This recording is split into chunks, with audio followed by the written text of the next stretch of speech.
You are listening to What Goes Around, a Brook Beat Productions Limited audio drama series. This is a work of fiction. Any similarities to actual persons, living or dead, or actual events is purely coincidental.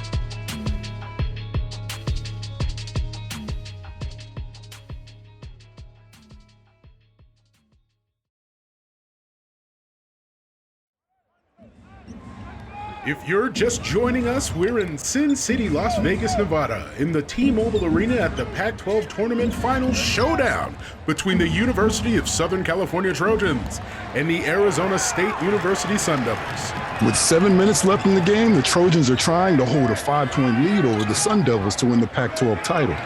Jamal Perry, the Trojans' point guard, dribbles the ball down the court, looking quite confident. Oh, most definitely, Jim. But number 12, Darius Watson, already has 2 steals tonight, and it looks like he's trying to make it 3. He's all over Perry. Perry makes a nice pass to his teammate Bryce Boyd, who quickly passes it back to Perry. Perry's going in for the dunk. Woo! Jamal Perry rocked the house with that dunk. He made that look easy, Bill. You got that right, Jim. Perry is the Trojans' leading scorer tonight with 17 points. If the Trojans win this game, it will be the school's second Pac-12 tournament win.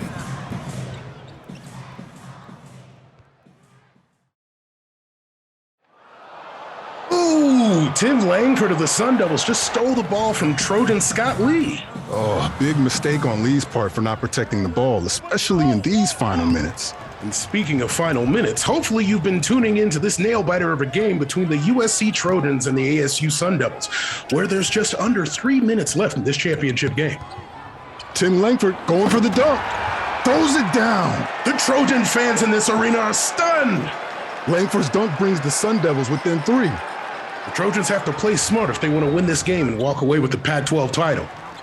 There's plenty of time with 2 minutes and 47 seconds left on the clock. The Trojans are taking their time as they dribble the ball out. They're definitely trying to burn some time off the clock. Kevin Johnson passes it to Jamal Perry, who's in the corner. Perry drains the corner 3. Perry is feeling it from deep tonight. That's his 4th three-pointer. And just like that, the Trojans are up by 6. But it's not over yet for the Sun Devils. You got that right, Jim. These final minutes are crucial for the Sun Devils if they want to give ASU its first Pac-12 title win. But they'll have to get past the Trojans, who are playing exceptional tonight.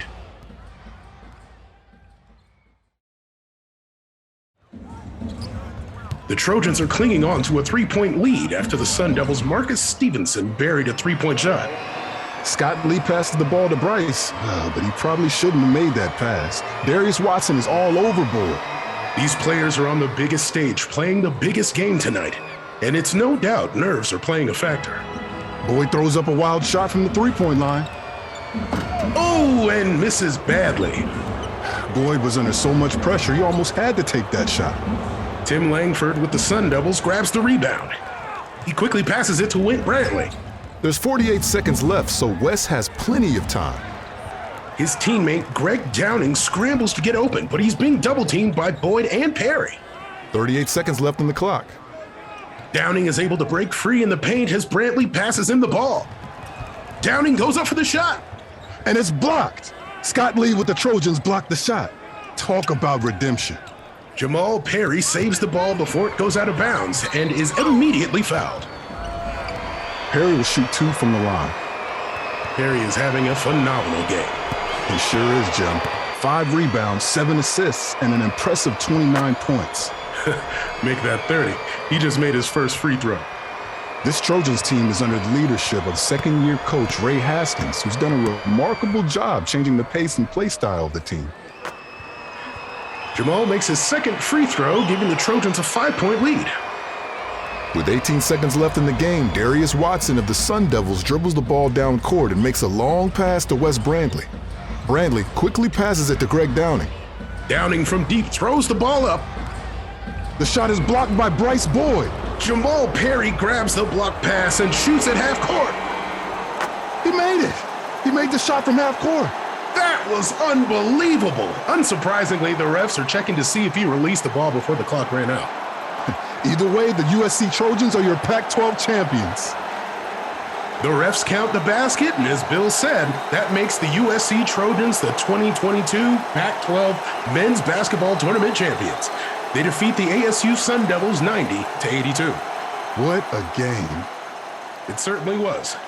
Both teams put on quite a show.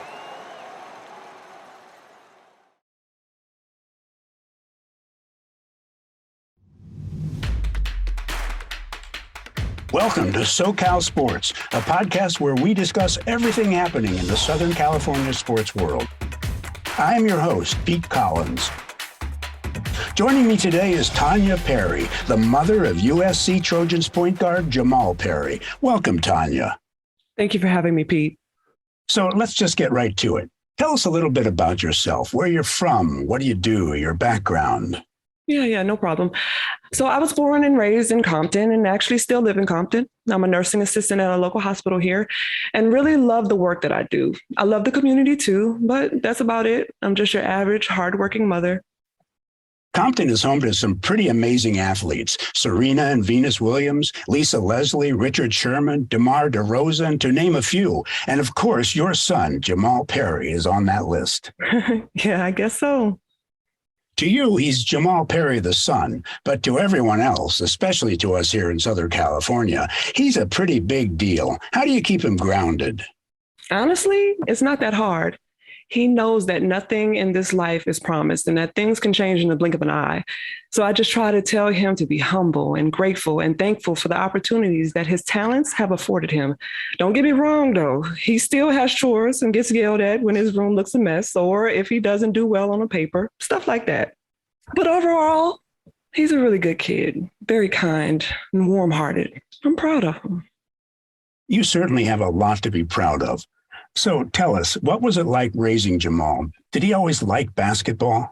Jamal loved sports in general. He was always throwing a ball, hitting a ball, or trying to catch a ball. Growing up, I had him playing baseball, soccer, football, and basketball. He was really good at baseball, though, and I thought he would end up doing that, but he gravitated more towards basketball as he got older. But Jamal didn't really give me a lot of problems as a child. I was a single mother, and I taught him and his older brother manners and the importance of being respectful. But at the same time, I wasn't going to let either of them get taken advantage of. From a young age, though, Jamal was very discerning of people, and I think that served him well so far. What are some of the things you love about Jamal? I love everything. Okay, so well, he's very mature and self-assured, and I love that about him. He knows who he is and is confident. Another thing that I love is how calm he is. It takes a lot to get him upset, unlike me. So how did you react when some of the news outlets and blogs started saying that Jamal shouldn't have thrown that half-court shot in the last seconds of the Pac-12 title game and that he should have held onto the ball until the buzzer? You know what? The thing that got me is that some of them were saying it was a form of disrespect and that Jamal was showboating. I know Jamal. And if he has that ball in his hands, he's going to try and score until the very end. I mean, everyone is entitled to their opinion, but to say some of the things that they were saying was just going too far. How did Jamal react? He wasn't bothered by it. Like I said, I get more riled up over stuff like this than he does. How are you with social media? Because unfortunately, not all coverage on your son is positive. Case in point, the half-court shot at the buzzer. As a mother, I hate when the media puts a negative spin on a news story about my son, and I really hate reading some of the comments from people. But I have to keep reminding myself that social media has given everyone a voice, and like it or not, they're entitled to express themselves. It doesn't make reading or hearing negatively about my son hurt any less, but that's the reality. Switching gears here, can you tell us what it's like to be the mother of a Black student athlete at the highest level of college sports, especially in the climate that we're living in today? On one hand, it's amazing. He has worked so hard to get to where he is. I couldn't be more proud. But on the other hand, it is scary. I mean, we are living in some scary times. And I'm sure it couldn't have been easy raising Jamal in Compton. It isn't easy raising a child anywhere. It's not just about crime and violence, though. It's economical and social issues. It's lack of quality education and healthcare. It's discrimination.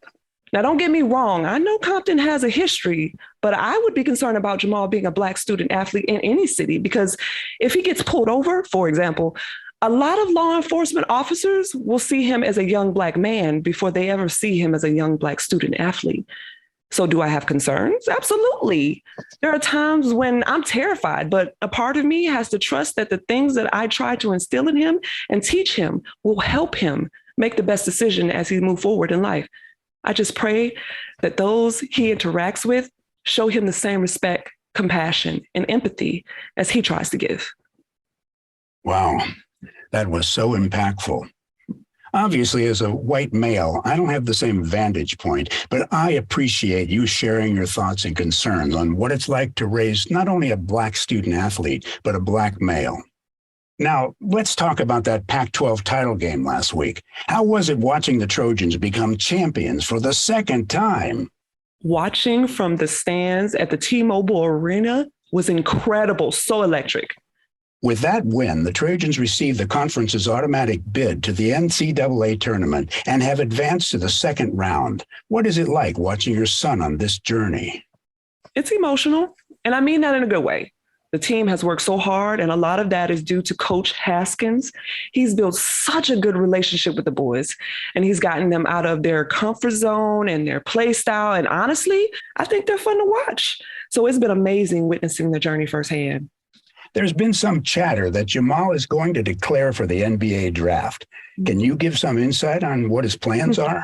You're going to have to invite Jamal on your podcast and ask him yourself. That's the thing I don't do. I do not speak for my son, but I will say that he's weighing his options very heavily.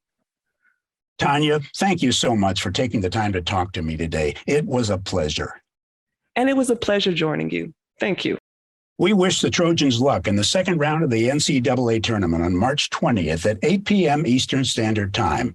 The game will be played at the Bon Secours Wellness Arena in Greenville, South Carolina, where they will face the Jacksonville State Gamecocks. So be sure to tune in. Our next guest is Westview High School phenom Grant West. Grant is a sophomore on Westview's basketball team, and he is taking San Diego by storm.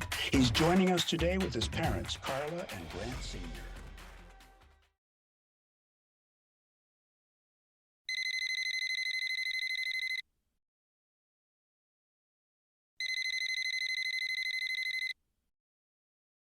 Hey, Brianna. Hey, babe. I'm sorry about the game. You guys were so close to being in the Final Four. Shit sucks. In the Elite Eight only to get knocked out by Kansas? Well, at least you made it that far. Yo, I swear, Bree, we could have beat them. We have one of the best and most cohesive teams in the nation, but we sure as hell didn't play that way tonight. Scott was turning the ball over left and right, which is no surprise, and we let Kansas out-rebound us. I'm sorry, Jamal. I know how hard you worked, and to have it come to an end is disappointing, but you did good tonight. You should be proud of yourself. Trust me, I am, but we should have won that game. We shot 58% after the break only to still fall short. I'd rather have lost in a blowout than by 3 damn points. What did your coach say? He was trying to encourage us and get us to be positive, but nobody was trying to hear that. Yeah, I'm sure. When are you coming back? Our plane leaves in the morning, so I'm packing now. Where's Bryce? He said he was going to hang out in Kevin's room, but by the time he comes back, my ass is going to be knocked out. I'm tired as hell. It's not even 7 o'clock in Chicago. I know, but my body's crashing. I got to get some sleep. What are you up to? Just lounging. Thinking about you. What you thinking about? Why are you trying to put me on the spot? Because I want to know what you're thinking about. You know I'm shy, Jamal. Ain't nothing shy about you, especially in that bed. Okay, I'm hanging up. All right, I'll stop messing with you. But seriously, I cannot wait to get home. It's cold as hell here. I thought you were going to say you can't wait to get home because you miss me. That too. Well, I miss you too. As soon as you get off the plane, you better come see me. Of course. I wouldn't want to be anywhere else. But hey, I'm going to finish packing so I can lay my ass down. I'll call you later, okay? Okay. I love you. I love you too.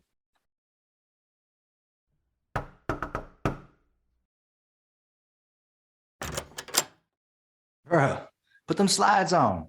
We're going down to Jimmy's room. A few of the fellas are down there right now. I thought you were going to Kevin's room. And why didn't you use your key card? I didn't know what you were doing in here. Really, Bryce? I was packing. My bad. Anyways, I saw Jimmy on the way down to Kevin's room, and he told us to come on through. For what? Last night in Chicago equals girls and a bottle of 1800. Need I say more? I'm tired, Bryce. I have no energy right now. You act like I wasn't on the court with you tonight. My ass is tired too, but we can sleep on the plane. Now come on, live a little. I'm not trying to hear Brianna's mouth. Is she here right now? Because I sure don't see her. I told her I was about to go to sleep. And if she calls, you just don't answer. She'll think you are asleep. It is perfect. Now put on them damn slides and let's go. You know that's wrong, right? I still see you putting them slides on though. For the record, I'm only going for the 1800. I don't care what you're going for, because what happens in Jimmy's room stays in Jimmy's room. It's gonna be a long night. You're gonna thank me later.